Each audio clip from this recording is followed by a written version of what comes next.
किसी एक गांव में रमन नाम का एक चोर रहा करता था।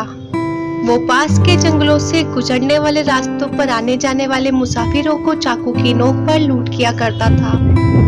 कभी कभार खतरा महसूस होने पर वह उन्हें मारने से भी कतराता नहीं था। उसका एक छोटा सा परिवार था, जिसमें उसकी पत्नी, एक बेटा, एक बेटी और उसका बूढ़ा बाप रहा करता था। रमन जब चोरी डकैती करता, इन सब के लिए कुछ न कुछ तोहफे खरीद कर ले जाता था।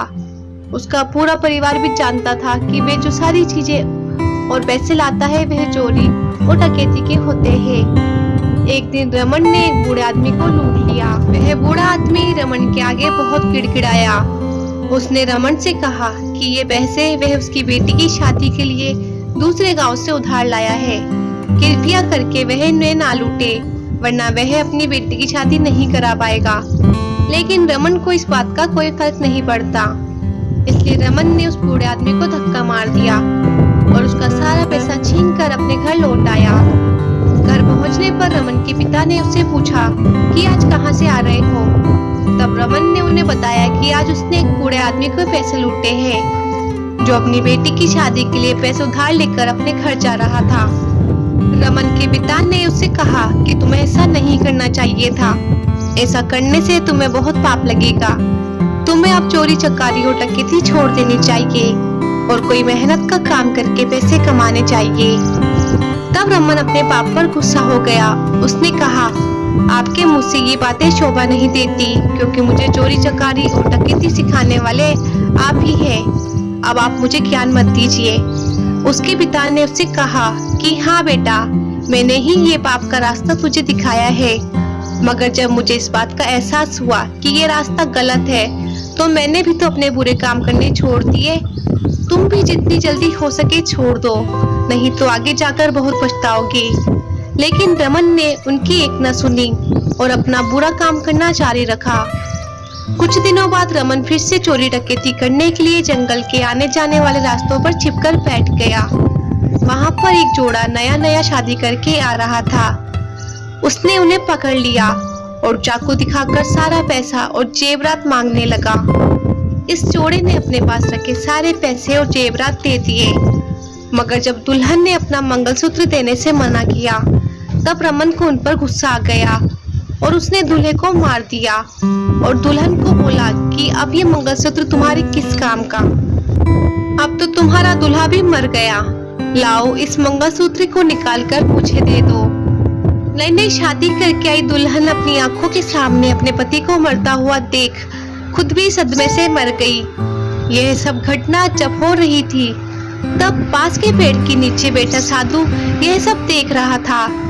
साधु ने रमन को अपने पास बुलाया और उससे कहा कि तुम्हें इतना मूल्यवान मनुष्य जीवन मिला है और तुम इसे इतना भयंकर पाप करके व्यर्थ कर रहे हो। तुम एक ईमानदारी भरा जीवन क्यों नहीं जीते। तब रमन ने उससे कहा, ये मैं अपने लिए नहीं करता, मैं अपने परिवार के लिए करता हूँ।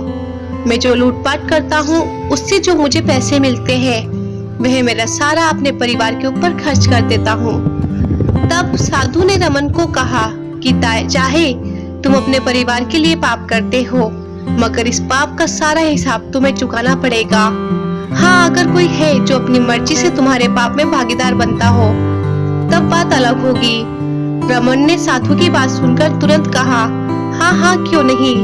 मेरा पूरा परिवार मुझसे बहुत प्रेम करता है और वह सभी जरूर मेरे पाप में भागीदार बनेंगे।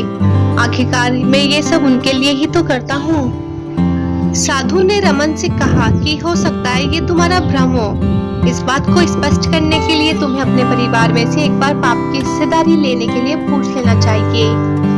रमन को साधु की उस बात पर विश्वास नहीं हुआ, लेकिन उसने सोचा कि एक बार पूछने में क्या जाता है। उस दिन जब वह अपने घर पहुंचा, तो अपने सारे परिवार के लिए कुछ न कुछ तोहफे लेकर गया, जिन्हें पाकर परिवार के सभी लोग बहुत खुश हो गए। उसने सबसे पहले अपने पिता से पूछा कि क्या आप मेरे पापों में भागीदार होंगे। पिता ने उससे कहा कि बेटा, मेरे खुद के ही इतने सारे पाप हैं, जिनका पछतावा मैं अब तक कर रहा हूँ। भला मैं तुम्हारे पाप में भागीदार कैसे बनूं? और वैसे भी मैं तुमसे ये काम छोड़ने के लिए तो पहले से कह रहा हूँ। बाद में रमन अपनी पत्नी और बच्चों के पास गया।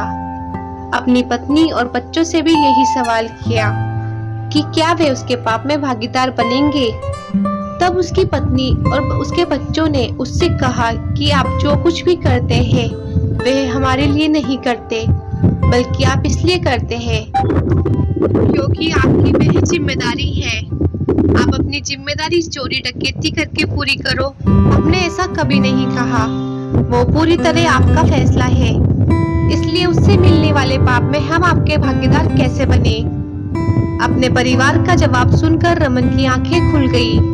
वह तुरंत जंगल में पेड़ के नीचे बैठे साधु के पास गया और उन्हें सारी बात साधु को बताई और उनसे ये भी पूछा कि वह कैसे अपने पाप को कम कर सकता है। साधु ने उससे कहा कि अपने सारे काम तुरंत बंद कर दो और तुम्हारे पास जो कुछ है, तन, मन या धन, उन सब से अच्छाई के काम करना शुरू कर दो, जिससे तुम्हारा पाप धीरे धीरे कम हो जाएगा। उस दिन से ही रमन ने सारे बुरे काम बंद कर दिए और अच्छाई के कामों में लग गया। मित्रों, कहीं आप लोग भी अपनी जिम्मेदारियों को पूरा करने के लिए कुछ ऐसे काम तो नहीं कर रहे हैं जिनकी वजह से आपकी पाप की गठरी भी भारी होती जा रही हो। याद रखिए, आप जो भी कर्म करते हो उससे मिलने वाला पाप आप चाहकर भी किसी के साथ नहीं बांट सकते। इसलिए रुकिए, सोचिए, समझिए और अपने कर्मों को उसी हिसाब से कीजिए। तो दोस्तों, ये थी हमारी आज की कहानी। अगर आप लोगों को ये वीडियो पसंद आई है तो आप इसे लाइक कर सकते हैं, शेयर कर सकते हैं और ऐसी वीडियोस रोज देखने के लिए आप हमारे चैनल लाइफ लेसन स्टोरीज को सब्सक्राइब कर सकते हैं। Thanks for watching.